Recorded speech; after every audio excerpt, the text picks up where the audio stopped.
Late me ask Ashok Baliyan ji, क्या आपकी मांग, जो किसान की मांग है, सब कुछ सरकार ने राजी कर दी है? देखिए, मैं वार्ता बीच में टूट गई है सरकार के और किसानों के बीच में, लेकिन मैं समझता हूं कि दोनों पक्षों को दोबारा से बातचीत करनी चाहिए।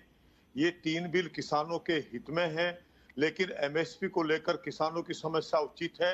हम शुरू से कह रहे हैं कि न्यूनतम समर्थन मूल्य पर किसान की सभी फसलें नहीं बिकती हैं और किसान को खेती में जोखिम है। सरकार को उस जोखिम को पूरा करने के लिए किसानों से खुले दिल से न्यूनतम बिक्री मूल्य पर बात करनी चाहिए। लेकिन तीनों किसान बिल केंद्र सरकार ने किसानों को कृषि की जोखिम से निकालने के लिए ये कानून बनाए हैं।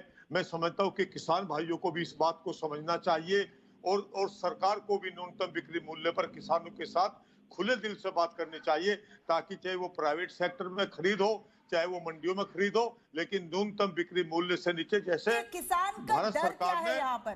किसान का डर क्या है?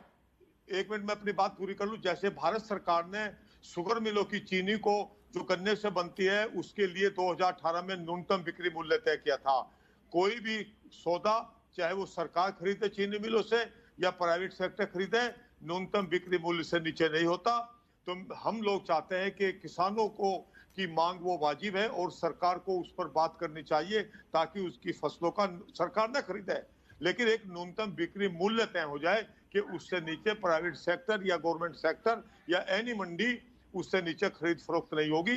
ये किसानों की मांग बिल्कुल मगर अशोक बलियान जी, सरकार कह रही है, बार बार कह रही है कि एमएसपी गारंटी करेंगे, एमएसपी देंगे आपको, लिख के तो नहीं दे रही है, लॉ में एडिशन नहीं होगा, मगर वर्बली अश्योरेंस दे रहे हैं और on the floor of the house leaders ने कंफर्म किया है। वो एक तरीके से कंफर्मेशन तो ही हुआ।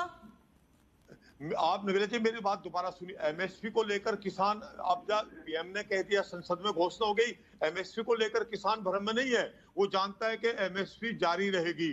उसकी प्रॉब्लम एमएसपी खत्म होने की भ्रम की नहीं रही। अब उसकी फसलें एमएसपी से नीचे बिकती हैं, क्योंकि केवल भारत सरकार धान और गेहूं खरीदती है या बाजार हस्तक्षेप योजना के तहत आलू, प्याज, मक्का जैसी फसलें खरीदी जाती है। नेफेड के द्वारा कुछ दालें खरीदी जाती है जब उनका मूल्य नीचे हो जाता है। लेकिन किसान की चिंता है कि जो प्राइवेट सेक्टर अब आएगा इन कानूनों के तहत, चाहे वो पहले भी यही प्रॉब्लम थी किसान की, क्यों मंडी जाता था तो उसकी फसलें न्यूनतम समर्थन मूल्य से नीचे बिकती थी। तो किसान की समस्या एमएसपी को लेकर नहीं है, किसान की समस्या है कि उसकी फसलें एमएसपी से नीचे न बिके। सरकार को विपणन में कोई ना कोई कानून लाना पड़ेगा। ये किसानों की मांग है। वो अपनी बात को बेहतर ढंग से न रख पा रहे हो सकता है सरकार के और उनके बीच में संवाद की दूरियों की वजह से ये बात सामने न आई हो।